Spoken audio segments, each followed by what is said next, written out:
Hello, hello, hello. I have some big breaking news stories coming out of Washington, D.C. and Ukraine. President Trump is canceling weapons sales to Ukraine. Democrats are skipping the State of the Union address.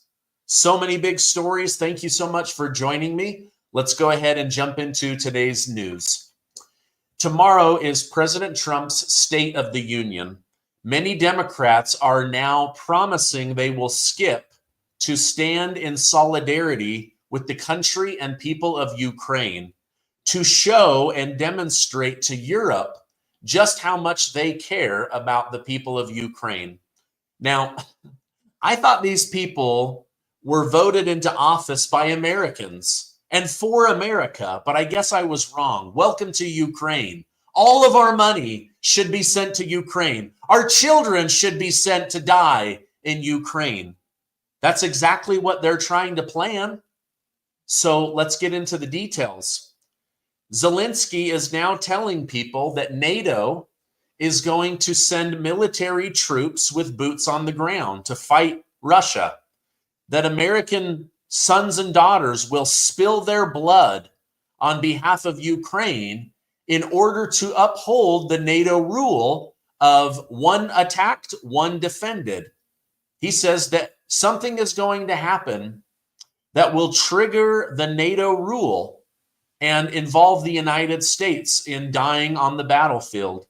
The Prime Minister of the United Kingdom, Starmer, said that the United Kingdom is willing to send boots on the ground and planes in the air, but they need America on board in order to defend Ukraine against Putin. More like they need taxpayer money, more like they need America to financially support this war that Americans do not support. Well, I, for one, am hoping and praying that President Trump will stick to his plan to end this senseless war, stop sending our money, and never, never, never send our sons and daughters. This is unbelievable. All right, breaking news. Tim Walz plans to run for president against whoever takes Trump's place in 2028. Minnesota Governor Tim Walz is reportedly considering a run for the presidency in 2028. Despite previous involvement as a potential vice presidential candidate, Tim Walz has indicated openness to be the Democrat candidate in 2028.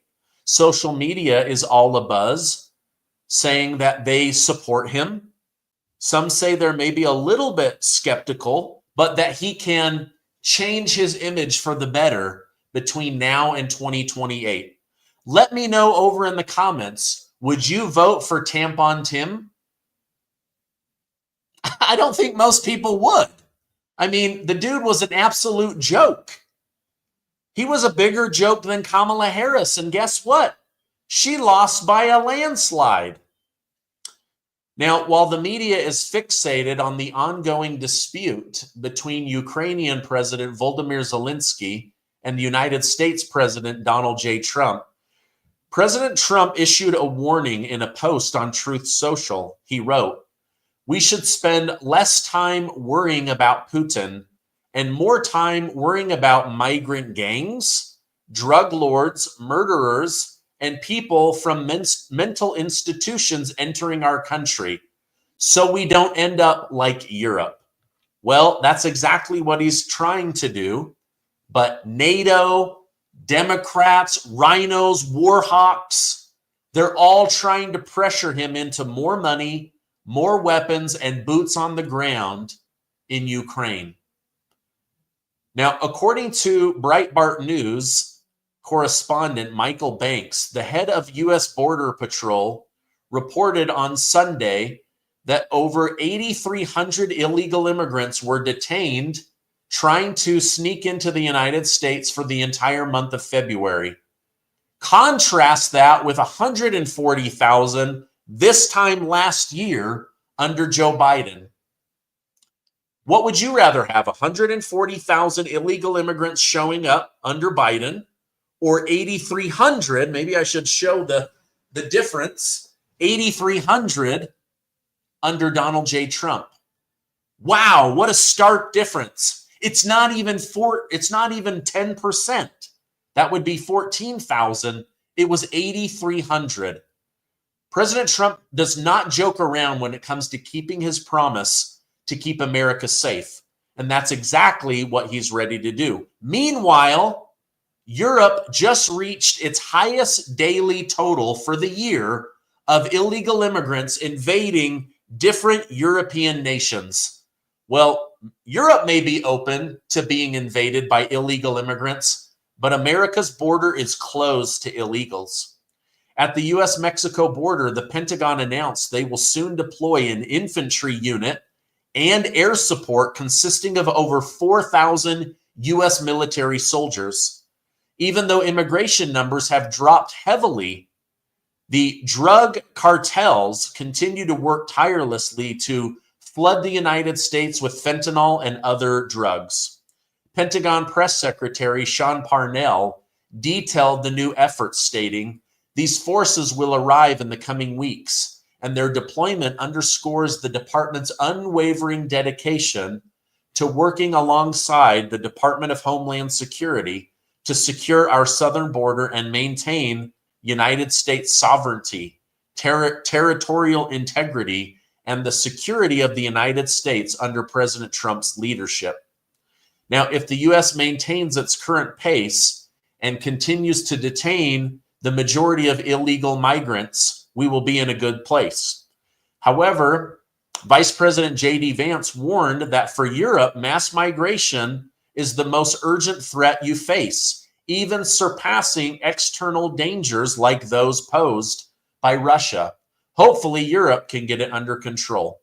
So here's what's going on. President Trump is surging military equipment and top-trained military soldiers to the U.S. southern border to show and demonstrate deterrence, to block drug mules, and prepare for a potential face-off with the Mexican cartel.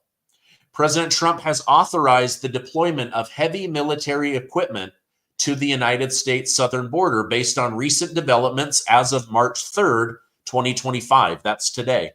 The Department of Defense has confirmed the deployment of a Stryker Brigade Combat Team, or SBCT, and General Support Aviation Battalion to reinforce border security operations. This move aligns with efforts to seal the southern border and protect the territorial integrity of the United States. The Stryker Brigade includes armored vehicles, specifically Stryker-wheeled combat vehicles, designed for rapid mobility and equipped with advanced weaponry, including what is qualified as heavy military equipment. The aviation battalion likely includes helicopters, aircraft to support surveillance, drones, logistics, and other military presence. The deployment builds on earlier actions, such as the initial wave of 1,600 U.S. troops in late January of this year. The context of this escalation includes heightened tension with the Mexican drug cartel, which have been designated as foreign terrorist organizations by President Trump. This designation, enacted via executive order in late January 2024, reflects a strategic combat activity against the cartel, particularly trafficking of fentanyl and human trafficking. Reports of gunfire in January caused Border Patrol to request further assistance on the U.S. border, and that's exactly what President Trump is doing. Now, it's going to be difficult without a large military presence and this heavy military equipment to secure 1,950 miles of border, but President Trump and the U.S. military are already there and planning to add even more. Now, let me know what you guys think of this. Do you appreciate President Trump beefing up U.S. military presence? Do you appreciate him sending heavy military equipment, drones, and aviation to lend support as they prepare to deal with the Mexican cartel. I, for one, think it's a great idea, and I appreciate President Trump not only protecting our country and our sovereignty, but also giving Border Patrol all the necessary help that they need. All right, now, you know the saying, coincidence? I think not. Well, this person on X seems to believe this saying is true. She stated, Ukraine is much more than a money laundering operation.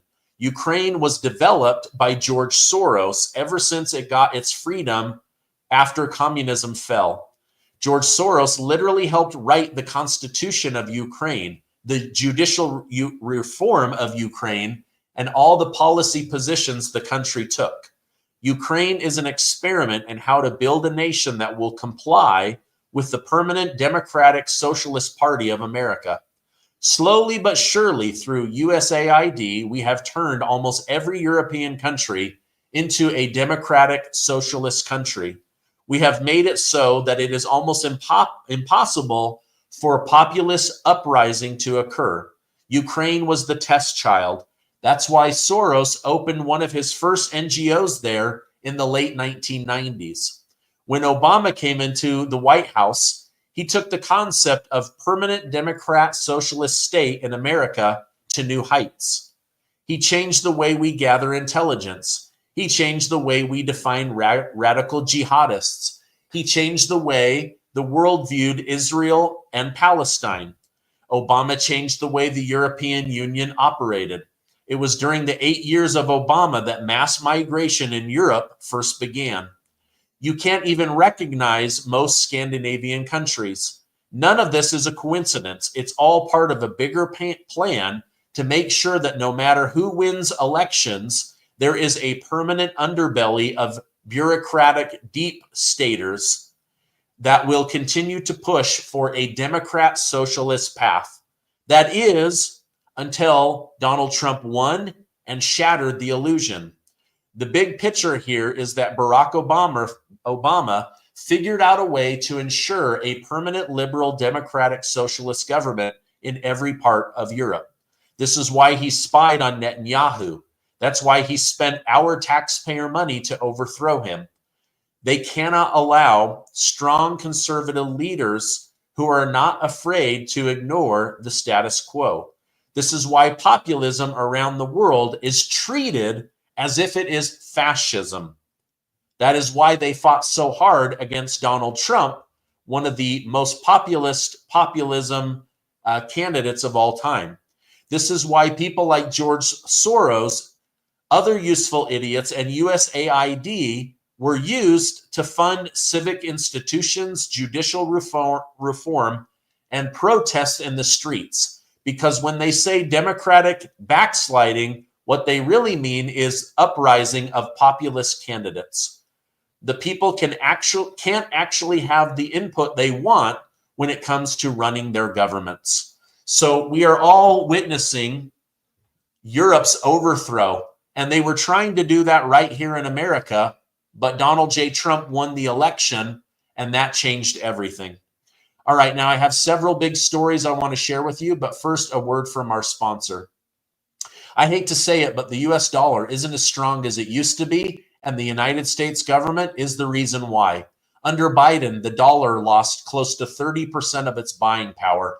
I feel it, you feel it. Meanwhile, inflation continues out of control, and the cost of everything is up. Gratefully, so are gold and silver. Think about this. If you had to bet on what would be worth more 10 years from now, gold or the US dollar, where would you stick your money? History already tells us that it will be gold and silver. Now, let the team of experts at Colonial Metals Group help you protect your family's future. Their level of professionalism is amazing. Whether you're just getting started, have an old 401k or IRA, or you've been asked to protect mom and dad's money, Colonial Metals Group can help you better understand gold and silver. We've put together a special offer. I want you to call the 800 number listed below or on your screen. You can also snap the QR code in the left-hand corner or go to colonialmetalsgroup.com/Stephen-Gardner to learn how you can get a free safe and up to $7,500 in free silver. All right, listen to this. This is more good news for President Trump. The CEO of Taiwan Semiconductor just officially announced they will be investing $100 billion in the United States. They plan to build 3 new manufacturing plants in the state of Arizona and produce their most powerful AI and computer chips yet. This will create tens of thousands of high-paying jobs. President Trump has now literally brought trillions of dollars of new investment. Now, just days after billionaire Jeff Bezos restricted his media company, the Washington Post, from writing negative opinion pieces, now we are learning from the same post that President Trump is considering halting military aid to Ukraine after the heated exchange between Trump, J.D. Vance, and Ukraine's President Zelensky in the White House. However, this claim has been refuted. So here's what's happening. President Trump is considering ending weapons sales to Ukraine. Right now, Besant, the Secretary of the Treasury, is in Ukraine to discuss with them getting the mineral rights deal back on track. President Trump has emphasized that he does not believe this deal is dead. He will not put any more money into Ukraine unless we can get that money back in the form of rare earth minerals and minerals in Ukraine. Now, let me know over in the comments, do you believe that this is going to actually happen? To me, this is like Zelensky is dangling a carrot, and Trump and others, they're grabbing at it. But I just think they need to force Ukraine to the peace agreement table. Now, while this disagreement was definitely a setback for Ukraine, Russia was very happy. So happy, in fact, that CNN is now reporting it may help build United States-Russia relations even quicker. The report stated, nothing has been announced in public, but privately, there's talks of a Trump-Putin summit where they will look for ways for Russia and the United States to trade together instead of having Ukraine sucking up all the money and making life more expensive. This would be one way to heal the relations between the United States and Russia, is to have economic trade deals between the United States and Russia. I don't know. This stuff is so crazy. I just hope that President Trump will be able to stick to his guns and continue to put America first. I have to imagine he's under tremendous amounts of pressure in Washington, D.C. NATO keeps promising things. The United Nations keeps promising things. I believe he will stand firm. I believe everything he went through in the last 4 years actually made him a stronger human being. And he was actually pretty strong to begin with. All right, this is my news update for today. There's thousands of you on right now. If you could, please give this video a like. It tells YouTube and Rumble to share it with others. Also, we're on our way to 2 million amazing truth seekers. I just want to say thank you for allowing me to be a source of truth for you here on the internet. I love you guys. Stay amazing, and I will see you on the next video.